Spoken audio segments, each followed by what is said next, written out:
Em uma troca de mensagens recuperada pela polícia, o empresário René da Silva Nogueira Júnior, de 47 anos, afirmou à esposa, que é delegada, que estava no lugar errado na hora errada, quando atirou no gari Laudemir de Souza Fernandes, de 44 anos.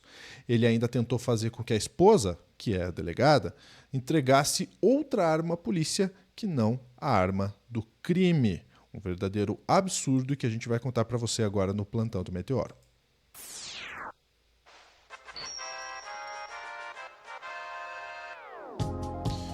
Vamos lá, vamos contar essa história, todo o contexto para vocês, trazendo aqui a Daiane Oliveira, lembrando você de seguir a Daiane lá no Instagram, no TikTok, no X, no Blue Sky, no Pokémon GO, @DaianeJOliveira, e se quiser me seguir também aqui ó, no @lu.junior. Vamos lá, Dai. Pois é, Lúcio, esse caso é um caso absurdo, é um caso extremamente sério, e é um caso que, infelizmente, ninguém gostaria de estar falando, mas a gente tem aí o René, esse senhor René, que é tido como empresário, como uma pessoa de bem. Nas redes sociais ele se apresentava, inclusive, como cristão, gente, cidadão de bem, sabe? Então a gente já imagina, né? Patriota, tinha lá na bio dele, patriota.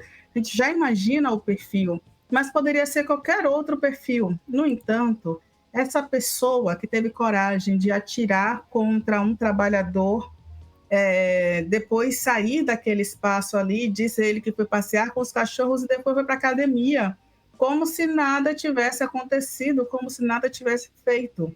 Eu gosto muito, a gente hoje tem acesso às mensagens, troca de mensagens dele com a esposa, em que ele fala sobre o crime, ele que tentou desconversar, tentou dizer que não lembrava, tentou dizer, inclusive, que não foi intencional. Ele conversa com a esposa sobre o que acontece e ele tenta falar para ela entregar uma outra arma para a polícia, né? A arma era dela. E o pior, eu gosto muito do que o Sakamoto fala dele, chama de covarde e tudo mais. Vamos assistir, Lúcio? Vamos lá. Esse caso, e a gente vê aí nessas revelações das mensagens, ela não respondeu ao marido e ela não fez o que ele estava pedindo. Então, primeiro que as mensagens, né, mostram que o assassino do gari era covarde, burro e mentiroso. Né? Então já começa, na verdade, não que seja a gente não desconfiasse disso, afinal de contas ele matou um trabalhador da limpeza pública simplesmente porque o caminhão do lixo estava atrapalhando a passagem do carro de luxo dele, e depois de matar foi trabalhar, foi passear com o pet e foi na academia treinar. Então, só isso já demonstra um total desrespeito, uma total o desapego pela vida humana, né? E uma percepção de que ele estava acima das próprias leis. Agora, se você vai ler essa troca de mensagens, né? Primeiro, ele pede, primeiro que é o seguinte, como é que ele na delegacia ele tem acesso ao celular? Quando a pessoa é presa, é tirado o celular dela exatamente para ela parar de atrapalhar o curso da investigação.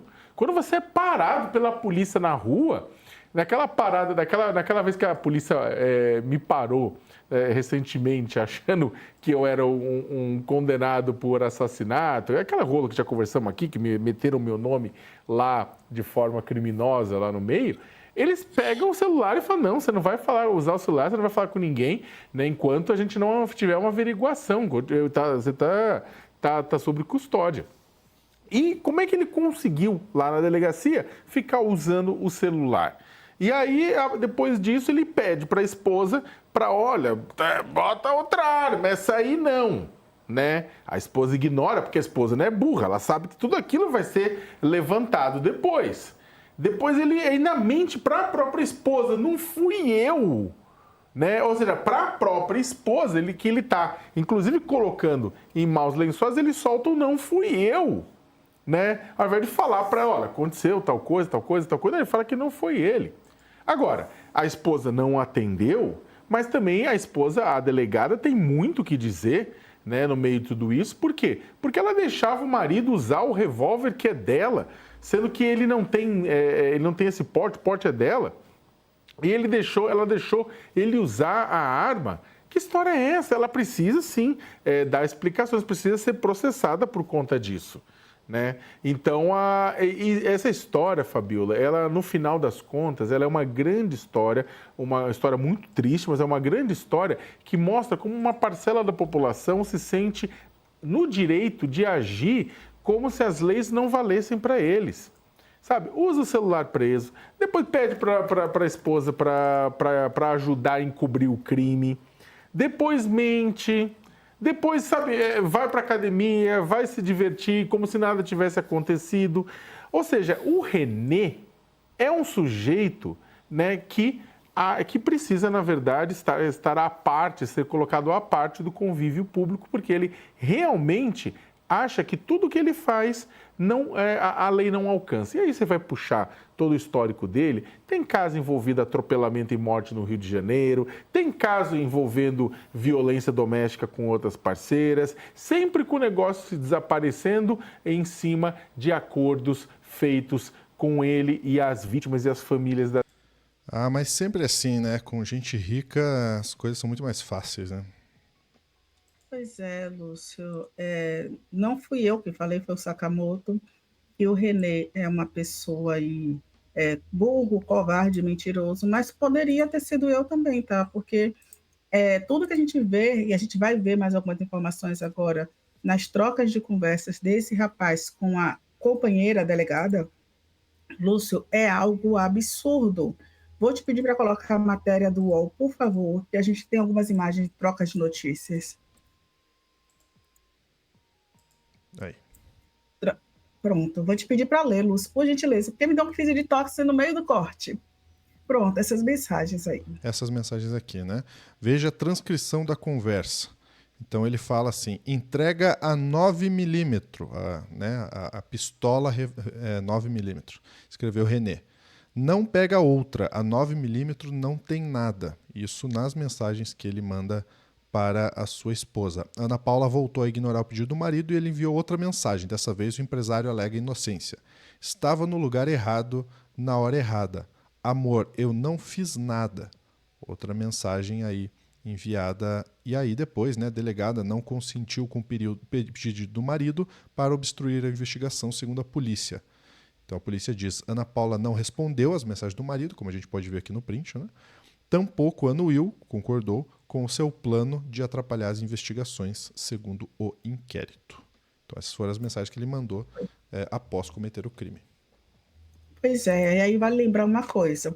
As câmeras mostram que o René, quando ele briga com a motorista, que era uma mulher, ele vai ao carro, pega a arma, ele aponta para a motorista, e a gente tem o Laudemir, que muito corajosamente, para proteger a motorista, tenta apaziguar, e é ele que é atingido. A gente viu o René, logo quando foi preso, o René, ele disse que a versão era diferente, ele depois disse que não teria sido ele, depois ele confessa o crime, depois ele disse que foi um acidente. E tem um momento nas imagens, Lúcio, que chega, cai o pente da arma no chão, ele abaixa, pega, coloca novamente antes dele atirar. Depois ele passeia com o cachorro, vai para a academia, como se nada tivesse acontecido.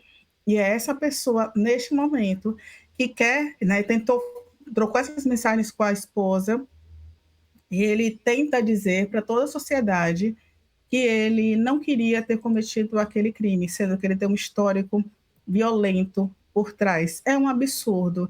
E quem sabe, Lúcio, se a justiça tivesse sido feita lá atrás, por exemplo, com um atropelamento seguido de morte, ou com violência doméstica, não teríamos chegado ao ponto que chegamos agora, com a morte desse profissional, desse trabalhador, que foi tratado como o lixo, né, que esse homem catava ali, como se não fosse nada, como se a vida dele, de fato, não valesse absolutamente nada. Isso tem uma questão de desumanidade na dinâmica de classe que é extremamente forte, porque se não fosse um trabalhador, se fosse, por exemplo, um policial, dificilmente o René iria lá pegar a arma, voltar e atirar.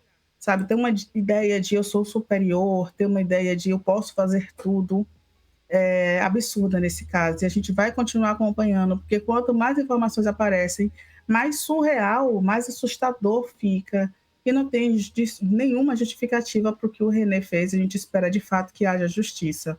É isso, Lúcio. Perfeito, né? Assim como o Sakamoto pontuou ali, a questão de usar o celular já na delegacia, é importante pontuar esse storytelling, né? Quando a gente coloca aqui, volta para a matéria do UOL, então o René apagou as mensagens trocadas com a Ana Paula no dia do crime, mas a polícia recuperou. Então as conversas são do dia 11 de agosto. Foi na data que de fato ele atirou e matou o Laudemir, depois da discussão no trânsito. Os prints contam no inquérito, só que assim, primeiro ele enviou mensagem para Ana Paula no momento em que foi abordado pelos militares na academia por volta das 16 horas daquele dia. Então, para quem não lembra, ele atirou e assassinou o Laudemir no meio da rua e depois foi treinar numa academia de luxo e por volta das 16 horas foi abordado pela polícia. Aí, por meio de áudio, René informou a esposa que estava no estacionamento da academia e pediu para a delegada que fosse até o local. Ana Paula, porém, não respondeu ao marido. Então, isso foi antes. Depois, quando ele chegou na delegacia, ele mandou as outras mensagens, essas que a gente viu durante a reportagem. Então, você percebe que não há, nesse momento ali, qualquer tipo de remorso, qualquer tipo de culpa, porque simplesmente atirou, matou, assassinou, saiu do local, se evadiu do local, foi até uma academia, foi treinar como se nada tivesse acontecido, como se a vida de um trabalhador simplesmente não valesse absolutamente nada. Nada. A gente espera de verdade que um sujeito como esse seja privado da sociedade, porque um sujeito como esse é perigoso, um sujeito que entende que a vida das outras pessoas não serve para nada, que ele pode simplesmente passar em cima e depois ele está ali fazendo os seus treinos, sua academia, como se nada tivesse acontecido. Porque para ele, o pobre, o trabalhador que está ali, é só mais um, é só um número ali, não faz diferença para ele, né? Então a gente espera de fato que a justiça seja feita, que pegue muitos anos de cadeia, que pague pelo crime que cometeu. Que pague pelo crime que cometeu e que na cadeia seja de fato trabalhado para que possa voltar à sociedade, se possível, né? Se possível. A gente espera que isso mude. Enfim. Mas a gente sabe como é que é a justiça no Brasil, né? Para homem branco, hétero, rico, né? Pode não ser um bilionário, pode não ser. Mas só do cara ser classe média alta, ele já pode falar grosso que as coisas ficam mais fáceis para ele. É difícil manter aqui o nosso posicionamento sem exagerar na questão jurídica. Dai, ficamos por aqui? Ficamos, Lu. O que você acha de tudo isso? Comenta aqui embaixo. Grande abraço, até a próxima.